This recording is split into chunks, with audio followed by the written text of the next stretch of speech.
我哋近期咧教會唱一首歌啦，大嘅時候咧就發現會眾唱嘅版本咧就同敬拜隊睇五線譜嘅時候咧個拍子上係有啲唔同嘅。佢哋有討論過究竟係跟五線譜定跟翻會眾一向唱嘅版本。去到崇拜嘅時候咧，嗰幾個位咧就真係台上有台上唱，會眾有會眾唱咁樣。會唔會係因為當初一開頭嗰隊大嘅敬拜隊唱嘅時候個節奏唔同咗，導致之後會眾就係跟翻最開初個節奏咁樣咧？多謝你啊，冇問題啊，你唔會出樣又唔會出教會名咧，我都唔知你教會發生咩事。好 common 喎，間接反映到就係咧，即使有一份譜啦，我當大家係某一次唱得好精準，直情 demo 級㗎啦，咁我都相信會眾都有會眾嘅領袖嘅，真係領袖嚟嘅。有句咁樣嘅講法嘅就係咧，大家都啱嘅嘢就係啱㗎啦，好似音樂上係錯嘅，但係會眾又唱得好投入喎。即係又唔係屈服喺會眾嘅，既然大家唱得好投入咯，咁啊跟隨即係大家好有感受嗰個版本啦。當然我哋都有試過有一兩首詩歌咧，我哋能夠力挽狂瀾嘅。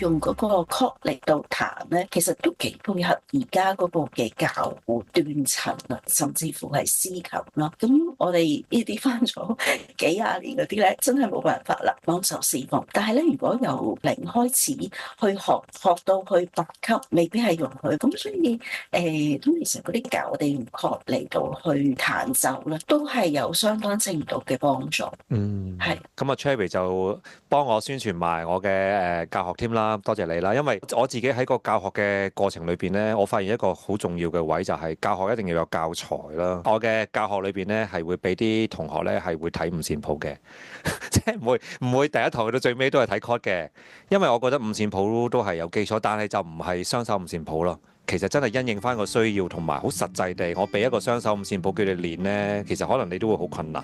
最尾個需要係要靈活去做嘅時候呢，其實反而係一啲方法。大家知我哋喺歌書2.0裏邊呢，其實全部都係一啲和弦譜啦。當我哋出咗依份嘢之後呢，咁一定大家會有個奇怪嘅問號，就係點解淨係得和弦譜啊咁樣？好啦，從負面嗰方面睇就係好似好唔足夠喎，點解阿 Tony 整啲嘢整得咁爭少少㗎咁樣？咁當然我係後補嘅，大家係可以問我攞翻啲完整歌譜嘅，都反映到其中一個現象咧，就係咧教會而家係都幾多會有機會會用到和弦譜嘅。如果當一個司琴拎住一份和弦譜，可能佢會拿手唔成勢嘅。咁我講緊呢啲司琴唔係啱啱學琴嘅司琴啦，可能佢係已經教會做開司琴嘅，佢傳統學琴啦，佢有無論佢由第一代開始睇住一份雙手譜，去到佢都有啲旋律譜。咦？但係而家可能佢要再去到另一個階段，就係得翻啲 chord 究竟會發生啲咩事呢？最近我都出咗啲片咧，我就話其實咧敬拜嘅本質其實就係離譜㗎啦。呢個廣東話嘅字咧，我哋要小心去理解啦。我相信一陣間我第一個會交俾歐雲分享咧，佢會解釋翻咩叫離譜啦。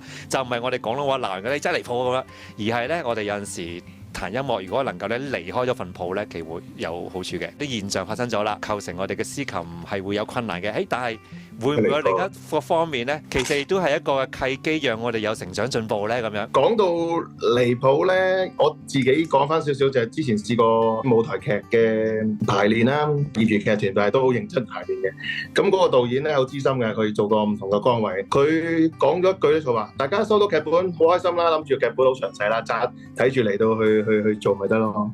咁但係佢就講咗句佢話啦，攞咗劇本之後咧，第三次見你哋咧就要甩劇本㗎啦，咁就好驚慌啦嗰啲人，因為有啲拉佢好長咁。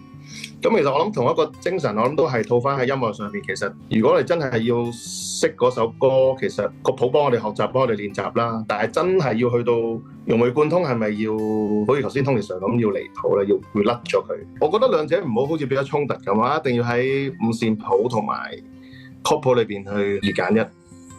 我覺得五線譜好清楚，有埋啲主音，有埋需要有嘅材料喺度，但係嗰個係一個叫做原裝譜啊！我哋實際層面去唱嘅時候，可能個主領想嗰首歌降1度或者升半度，會咁噶嘛？咁點打得切譜咧？唔通漏夜給 Tony Sir 2點鐘打俾你話，喂，幫我打份譜啊！聽朝早咧8點要用噶啦，練歌9點出噶啦。要降半度，跟住下一段咧就升一度咁，即係你冇可能半夜即刻去打。咁有時真係要得嘅，不過要收好貴啦。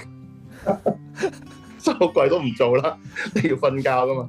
咁所以可能嗰個真係融會貫通嗰個咧，我哋就變咗係唔係學逐個音去學，而係學嗰個 chord cycle， 例如4 chord 5 chord 1 chord 啦，跟住2 5 6咁係一個 chord 嘅嗰個 number 咯。12個調你都可以彈到4 chord 5 chord 1 chord， 彈到2 3 6嘅 chord。咁我諗係呢個係一個真係頭先講最終嘅遠景就係融會貫通。大家可能都知或者唔知都好啦。其實我就唔係傳統學琴出身嘅，所以咧如果大家俾一首係4部嘅譜，甚至你叫我做 C 班伴奏咧，我就一定係 say no 噶啦，因為我係冇可能做得到嗰樣嘢嘅。好咁，但係咧由於而家現代敬拜嘅要求，亦都唔一定係需要睇譜先做到咧，我就有機會踏上呢個侍奉啦。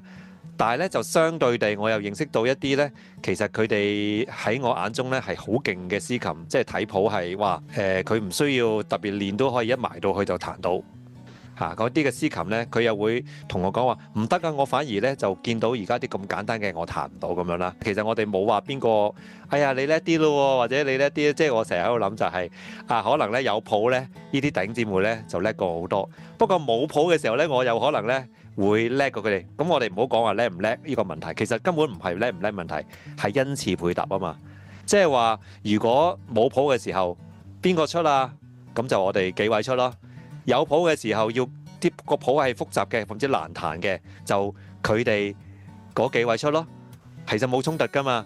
而我哋心裏邊嘅渴望就係最好呢，我有譜又好，冇譜又好，我都可以出啊嘛。不過呢，其實教會裏邊就係存在住一種恩賜互相配搭嘅需要啦。咁所以呢，冇一個情況係我哋可以做晒所有嘢嘅。咁好簡單一個舉例就係我哋夾 band 都唔可以一個人做晒嗰3、4樣樂器啦，你都冇咁多手腳。其實我係見到好多傳統學琴嘅弟兄姊妹咧，佢哋係好懊惱嘅。嗱，即使係有旋律譜咧，其實一樣係面對嗰個困難嘅。可能唯一一個最大分別就係，如果我哋唔識嗰首歌，你連旋律都冇，我都唔知嗰首歌係點唱。我喺整歌書嘅過程裏邊咧，最基本嘅要求就係每一首歌佢要喺 YouTube 度有 demo 我先會擺落去咯。OK， 即係冇嘅話，你根本都唔會聽到。好肯定地，佢係跟住個 YouTube 你可以跟到嗰個譜，我先會擺落去做過呢個功夫嘅。如果我做一份旋律譜，我舉個例先啦。如果我其中一首歌做一首旋律譜，我係需要3個鐘。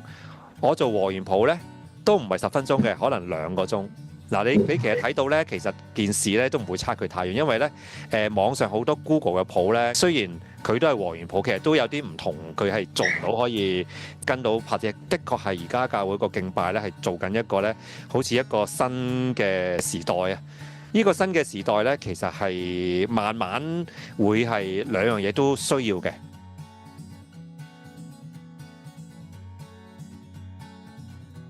咁我喺個教會其實係4年前我先至開始學做司琴，我叫自己做 BB 啦。咁我就係學睇 chord，你俾啲傳統嘅譜我，其實我會滴汗。但係我真係體會到有啲叫做前輩啦，佢哋係傳統音樂帶嘅，佢哋係真係慣咗五線譜，冇咗五線譜佢哋反而係唔知點算，同埋佢哋係唔識咩係 chord cycle。如果我哋中間歌與歌之間有啲禱告時間，點樣俾個空間咁？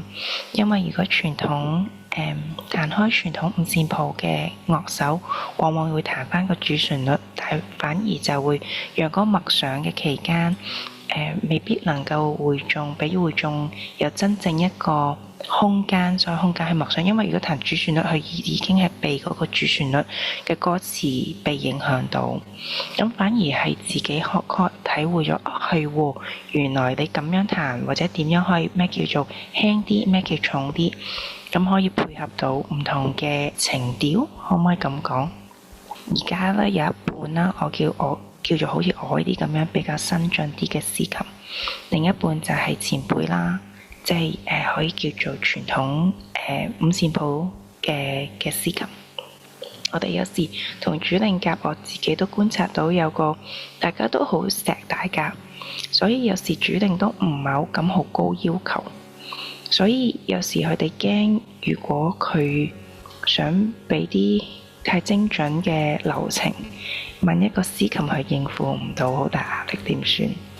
咁亦都有啲可能大家都慣咗，因為而家聽 YouTube 係好方便，YouTube 亦都好靚，因為好多時真係會有個 full band，會好多嘅樂器，咁變咗個效果好好。咁變咗有時如果真係得個琴，點可以帶到嗰種味道？有時都見到啲個案係大家唔想俾壓力大家，但係調翻轉，我聽過一啲嘅肢體會講：你只彈得噶啦，你彈甩咗照彈。我唱得噶啦，只會遇到一啲初級嘅啱啱實習緊嘅司琴呢，係好影響到佢哋音準。我發現咁亦都炒車炒得好犀利，因為我負責去 mark 啲 schedule， 咁變咗好多時真係會有好多溝通工作，要用好多愛心説誠實話。你覺得你 handle 唔 handle 到呢啲歌？同人合作溝通呢，嗰個嘅造詣呢，會將件事係再加深啲難啲，但係發現原來係肯有一個前輩，我試過就係傍住一齊去分析啲歌，同個主領，咁有少少所謂彩排，再返屋企練呢，成件事真係有幫助。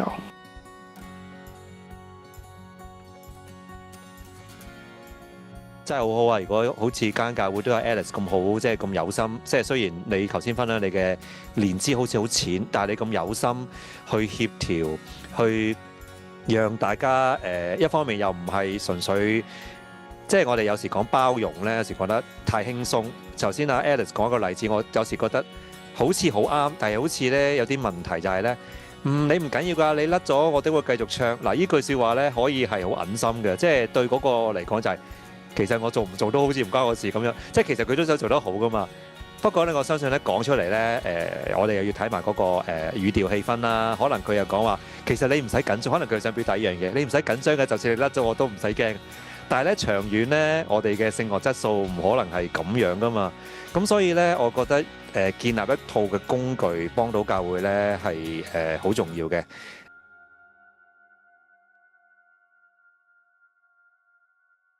我想總結啦，我見到個時間都晏啦。我係好想做一個誠懇嘅邀請嘅。我自己覺得呢，如果大家真係好想喺敬拜裏邊進步呢，除咗出去上 course 之外呢，多啲討論係好嘅。其實我哋好多嘢想講嘅，只不過有時喺教會裏邊呢，礙於可能太熟啦，又或者太唔熟啦，即係有啲位係我哋唔方便講，或者係即係我哋呢啲叫學術研究。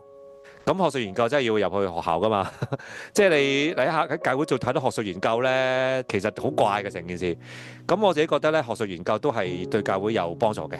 其實學術研究再進一步就神學㗎啦嘛。OK，我又唔會嘥咗呢啲嘅 recording 嘅。我頭先一開咗名義㗎啦，我就話如果我今日剪咗出嚟，通常嘅剪輯方法我都接受嘅。出嚟個效果都唔錯喎，俾到弟兄姊妹可以有一個 point 兩個 point 嘅啲領受。當然我哋大家都要幫下手去推下呢啲片嘅，大家見到都唔識你嘅，你邊個啊？你又唔係邊個 KOL 咁樣，咁你都知道而家好多嘢都係講 KOL 咁樣啦。哇，佢係邊個喎？佢講嘅就係好正，我就覺得用家就係有用家角度啦。一個長遠嘅討論，亦都係對我哋自己有益。你當免費上堂都幾有着數嘅。你呢啲唔係上堂，即係都唔係有一個邊個負責去教，但係我哋就彼此互相去滋長啦。我有個 term 嘅，呢個叫音樂牧人團契。第一代咧係有好多音樂人喺度嘅，有音樂人為主；第二代咧就牧者為主。其實我本身我 form 呢個音樂牧人團契，我係冇諗住係好專門嘅，即係我覺得對敬拜有心嘅人，其實呢個團契我開，所以咪叫音樂牧人團契咁解啫嘛。我哋每一個人只要願意喺我哋敬拜服侍上邊去付出我哋嘅愛心去牧養他人。其實阿達頭先分享一點咧，我未有機會回應。阿達第一句就話佢係做音響嘅。音響好重要，音響就係一個牧養嘅後盾啊！即係敬拜都嗌交，就係一個音響搞唔掂。我都聽唔到你講乜嘢，我都唔知你唱乜嘢，可唔可以較大聲啲啊？咁啊！所以咧，邊一個崗位同牧養冇關啫？冇。我哋翻到教會，神就教導我哋彼此牧養啦。所以我哋如果呢個新嘅組合都係叫音樂牧人團契，我唔知大家覺得我 OK 啦，或者你覺得我又唔係牧者，點解叫我音樂牧人？即係呢個咧可以改名嘅，但係呢個係我少少心意啦。咁我啱啱我頭先講嘅內容咧，我都會出街嘅。咁即係話我都會將個 invitation 咧係公開俾其他可能睇到我哋嘅分享嘅弟兄姊妹。如果你係覺得有意思嘅，而呢件事呢，真係唔係一次半次啦。嗱，當然我最近都欣賞即係幾位音樂人佢哋討論詩歌唔啱音啦，可能都係一個好 informal 約出嚟去傾嘅啫。即係我喺度假設就係、哇！如果呢啲討論一次、兩次、三次、四次，慢慢衍生咗啲行動出嚟，我其實係最想係衍生行動咯。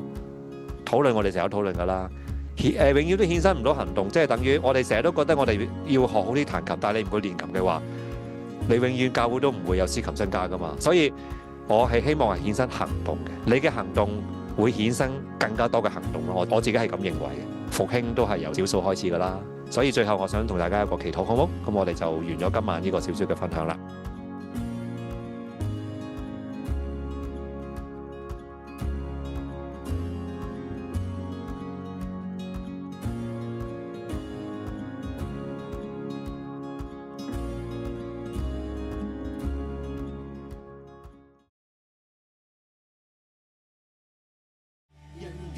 主基督的恩典，永永遠信實，在你中不缺乏。我信靠你每日更新，甚至都得更新。